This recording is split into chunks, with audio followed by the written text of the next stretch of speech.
hello, friends and listeners. Thank you so much for listening to Level Up podcast series by SBI Life,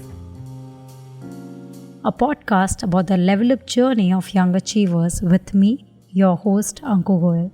In the first episode of the Level Up podcast series, we have with us Chef Saransh Koila, with his unique journey from wanting to be an actor to becoming a renowned chef, travelogue, and a host on television. His story is a true reflection of how passion helps one achieve their dreams. Listen in to this inspiring podcast. Thank you so much for having me over and for such kind words. But I think it's a year where we can all do with some goodness. So Yes. very happy to be here and very happy to be sharing my journey and my thoughts with you guys. So you gave my first lead question there, Saransh. Your journey is quite vivacious, and it's full like going into a different room altogether. You're not that conventional chef we have known in the industry who comes with only talking food and giving us nuskas, but you've been someone who's connected with the youngsters a lot because of the kind of things you've done, from traveling to judge to your own restaurant. So let me know how your journey has been so far. How do you think it has gone? I think, we all have a certain journey in life. If I had to really sum up my journey, my name is Saransh, and which means summary or to summarize, or संक्षेप में हम हिंदी में बोलते हैं. So to summarize my journey, I would like to say that I'm somebody who really has always followed his heart from the very beginning. I started cooking when I was 12 years old. Wow.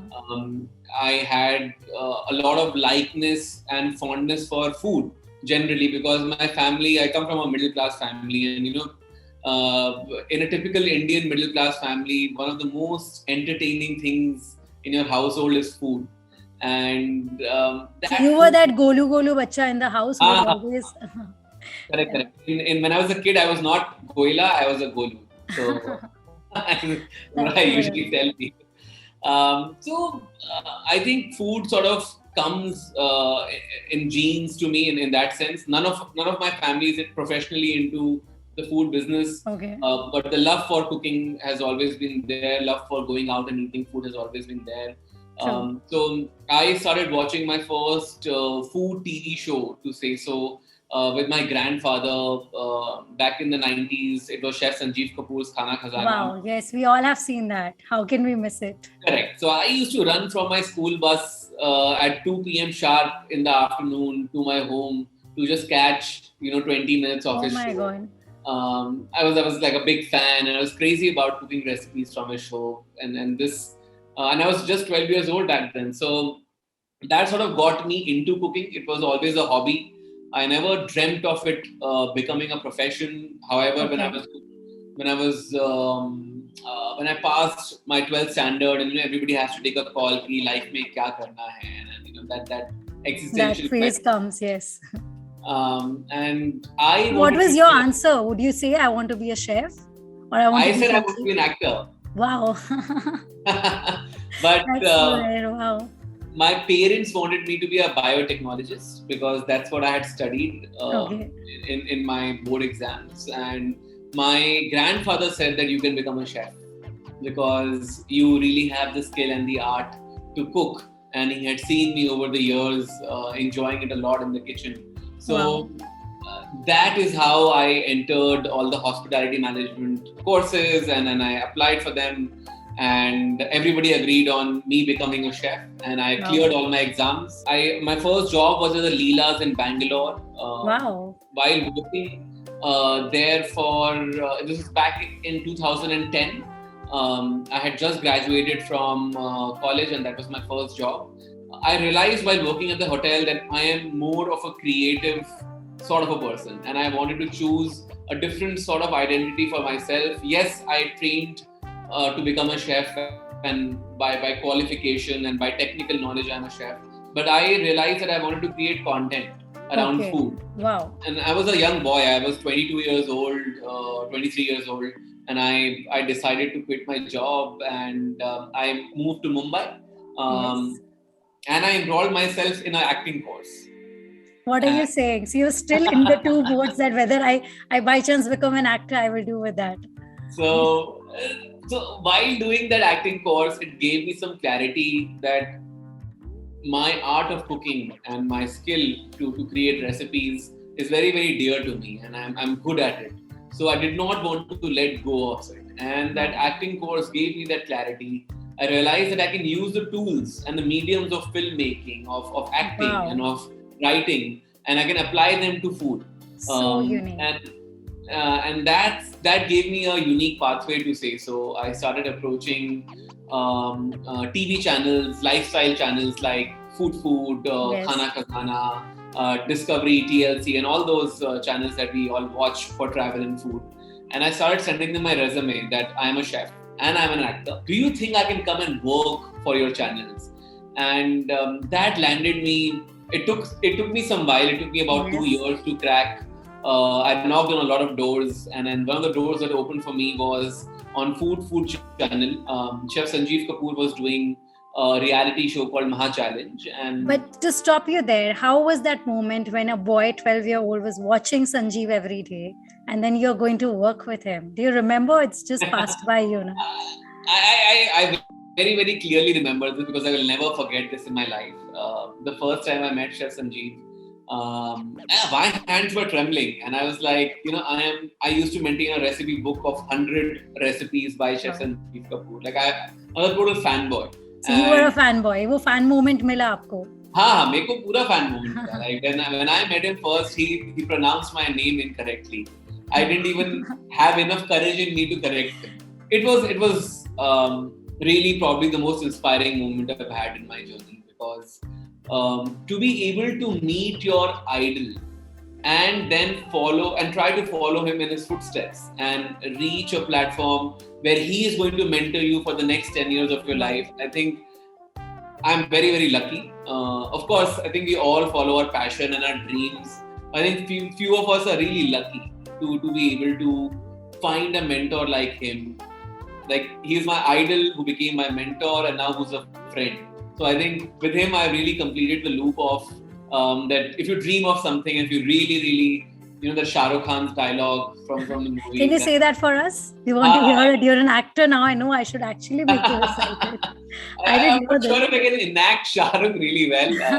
With that dialogue, I think you should give it to us. अगर आप कुछ भी दिल से चाहो तो पूरी कायनात लग जाती है आपको उससे मिलाने. And I think I really loved food, and I loved doing cooking shows so much that the universe really conspired. Saransh, your story not just is interesting, but it's actually inspiring also. I want to know this whole journey. We call it level up. That is taking a leap when we understand it. Correct. You had this level up in your life, but as we understand today, everybody is wanting to follow their passion. But level up graph always comes with a lot of challenges, responsibility, and a cost you pay. What do you think has been your level up moment, and how difficult it has been to be there? I think my level up moment was when I made it as a guest judge to MasterChef Australia. And it took me almost 8 or 9 years to reach there. When I started out, and I found fame at a young age. Chefs are always looked upon as people who are more like sort of who are older, or who have a lot of experience, and with experience, a chef commands respect. Yes. So I had to sort of overcome that challenge in the 6 or 7 years that I was doing cookery shows and events and running my own restaurant, which is called Goila Butter Chicken. So I think the toughest part of my journey was to be able to build my trust in my audience and in my followers and in my fans, that I am a young boy who's learning on the job as well. Yes, I don't claim to know it all, and I think those 6 or 7 years of working hard in the kitchen, getting mentored by Chef Sanjeev, and doing a lot of TV shows really geared me up for this moment when I made it to MasterChef. So I think it's persistence at the end. I think that's my word, that persistence is key. If you are persistent on your goal, only then can you find up your level up moment. With Saransh, we talk about you as a chef. I think fitness is something which has been core to your journey as well. Very rare again. someone, a chef, I understand someone who cooks might not like to eat so much, but you've quite emphasized on fitness. Your entire journey has been run to eat campaign that you had, and traveling around the world, the Limca record for being the most traveled chef in the country in short time. So how does this come along with you as a chef? What is the story behind that? That old school saying that all chefs look proper if they have a pot belly, and I really don't believe in it, because if you really want to look at a chef, if he eats his or her own food, it has to sort of be in sync with their personality. I do feel like all the food that we cook in today's world needs to have a layer of balance, or a vision of healthy eating to it, or clean eating. Yes. Is a word that we use a lot in our industry. Sure. Which means we make butter chicken. I'm popular for my butter chicken, one of the most unhealthiest dishes on the planet probably. But we have made tweaks to that recipe to make it guilt-free. Okay. Of course, it has some butter, it has some cream, but it's almost half of what the original used to have, and which means that you can eat it over the weekend guilt-free, or you can eat twice a week as well. So I feel like food can always be made more guilt-free and healthy by just keeping it more balanced. So I think that approach has really helped me. And health is, of course, it's 50% food and 50% workout. Okay. So Run to Eat is a campaign that I started working on about 4 years back. I had gained about 15 kgs despite not this weight, and it pushed me to run. And while running, I discovered that running is not only good for your health, but it's also a great stress buster. It gave me a lot of mental peace. I found my sanity back from my hectic shoot life and kitchen life. I think running really saved me. It is one of my favorite things to do in my life. I usually tell people that one vada pav is equal to 18 minutes of run. Oh my God, that's too hard. Your target number is too hard. But coming to the uncertain phase, Saransh, you've really served a lot during COVID times with your COVID India meals. I think you've spoken about it, and world has seen your contribution in that space. But I want to know, what is that memory that you carry with that experience, जो आपको उस experience में लोगों के साथ मदद करके मिला, other than your commercial approach to the whole industry? What was that you carry with you? With COVID Meals for India, honestly, that time was devastating for all of us. It was a wave that has left scars on all of us. We've all lost a near or a dear one, and it was a tricky time because my restaurants were also shut, and I was also feeling helpless myself. I did not know how to help my community. It is when I received a direct message on one of the social media platforms, where somebody wrote to me that, my grandparents are stuck in Bangalore, and they are looking for home cooked meals because they have COVID. They can't cook for themselves. They have no help right now because hospitals are full, so they need to be at home. And can we help them with basic supplies and meals? And that sort of made me think that, there might be so many such people who are stuck in such situations where they don't need a hospital bed, but they are at home and they still need food, and they need 3 meals. They need khana that is not spicy, that is not flooded with oil, but healthy, not restaurant ka khana, but basic clean ghar ka khana. And I put this out on my social media platforms, and it totally erupted. I started getting DMs by thousands, which meant I had to ask my sister, my manager. All of us started attending to these DMs. Suddenly we realized we need to compile a list of people who can provide these meals: home chefs, volunteers, cooks, chefs, kitchens, whoever could come and help us out. For me, I think honestly, it was an escape from the troubling time that we were all going through. I was able to put myself to some good use by using my laptop, and I think it is one of those things that I'll never forget in my life. That as a chef, I did not cook a single meal with COVID Meals for India, but I was still able to use my influence to be able to help people out. So I think So without cooking a single meal, आपने कितने लोगों को खाना खिलाया है? So that's also one of the achievement that you have got to yourself. If we talk of the uncertain phase when we're talking, there's something now coming out of this phase. We all have got some kind of a uncertainty in life, financially also. Saransh, your journey has been so inspiring और बहुत ही real भी लगता है. It is something जो हर कोई relate कर पाएगा. We all go through that kind of journey. How do you secure yourself financially also? Has the journey itself, have you focused on कभी financially secure करने पे कि वो अपने आप ही होता गया? Can you tell us on that part? Because we're being honest and candid and relatable, in the early years, all my financial advice would come from dad.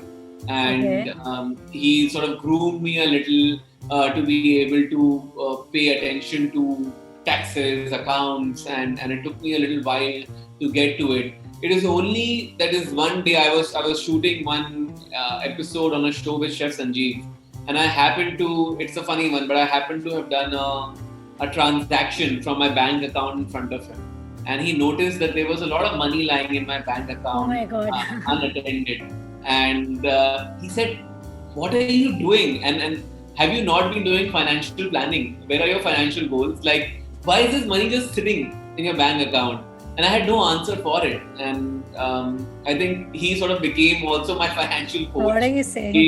He then put me in touch with a financial coach. I think that's the best thing I have done in my life. I have somebody who advises me with whatever money I earn in a year. I try to balance it out in a way where 50% of my income I try to save, and then I try to diversify it into different things. To insurance, to stocks, to some property as well.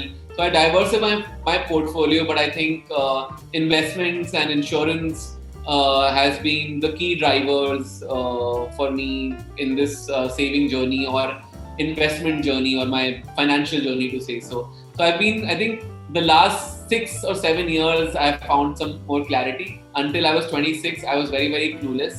Wow. I wish somebody would have guided me when I was 21 or 22 from day one when I was earning. I think I was 3 or 4 years late in signing up for insurance and signing up for funds. So I think I've learned on the go, but I've had few people who really, really coached me well and they've helped me out. And my advice to anyone listening this is, please start early. How do you feel like being a young achiever, Saransh? How do you look at yourself? Do you think it's by blessing or your hard work? How did this come to you? I think, I usually tell people, follow your heart, and that is the recipe for success. That's something that I really stick by, which means hurdles come in everyone's journeys. And, there is a point where you all want to give up. There was a point in my journey where I was like, oh my God, I made a mistake by quitting my job while I was working at a hotel. Because it took some time to really find my spot in this world. But I think ultimately it's persistence that sort of drives you through. And as a person who's also been slightly lucky in being able to achieve this at a young age, I would say you have to go for it. You cannot not try and then tell yourself that अरे ये तो होगा ही नहीं. You have to do it, and if it does not work out for you, you will still find something good out of it, and it will lead you on a path that you haven't yet discovered yet. So जब तक आप करोगे ही नहीं, तो आपको कैसे पता चलेगा that this is what's in store for you. So I would just say that go for it and follow what your heart really wants. And see where it takes you in life. Saransh, you've been a wonderful chef, wonderful speaker, actor. I haven't tested you though. I have only one dialogue to have seen, and you're a fit guy. But for you, just a very quick 30-second game, question or answer options we have. It's called Let's Test Your Taste. So I want to know from you, what do you like more, spicy food or bland or light food? What is your preference? I think I'm a fan of spicy food. I love spice. Good you said that. Justifies. Traveling for food or for leisure? Oh, traveling for food. There is no debate on that. Yeah. Traveling for food always. What was a greater feeling of achievement or level up for you? MasterChef Australia, being a judge there, or the Limca Record award that you got for being the runner? Be honest. This is a tough one. I I would say MasterChef Australia, because I got to represent our country on a global platform, Yes. and I think there is no other feeling that comes close to it. And Saransh, towards the closing, what is that according to you defines a good chef? Who do you think is supposed to be called a good chef? I think someone who can cook tasty food for his friends and family. And what is the secret of being a good chef? Work hard, slog. I won't let you go like this. You leave us now. You've revealed me your secret of being a good chef is being a good actor. So leave me with a good dialogue. That is, I don't know if you're still fond of it, but जो जिंदगी में level up होने के लिए काम आए. No, I have one dialogue from my grandfather, and I would love to share it. Please. He took a very, very popular quote and he twisted it around. And his saying was, "A friend in need is a friend indeed, but a friend who can feed is the friend you need." Wow, I've not heard this anywhere. Yeah, आपका original dialogue है. So with this, I would like to close this conversation. It was really nice, Saransh. I just got a glimpse of you, but I think that was too much to know. A lot more than we have read about you anywhere. And as we get from you for leveling up, you say it's more important to do hard work, be passionate and persistent. And also for people, when they go through this journey, financially insuring themselves is as important. So please work on your term life insurance and keep yourself more secure to be there. And work ahead with less concern. And Saransh, thanks for your time. Thanks for giving us your nuska of life more than food. And it was really lovely knowing your journey of level up and your journey of success till now. And thanks for sharing your story with us. It was a pleasure. It was an absolute pleasure. This podcast is brought to you by SBI Life Insurance Company Limited. For more details, please visit www.sbilife.co.in. IRADI registration number 111.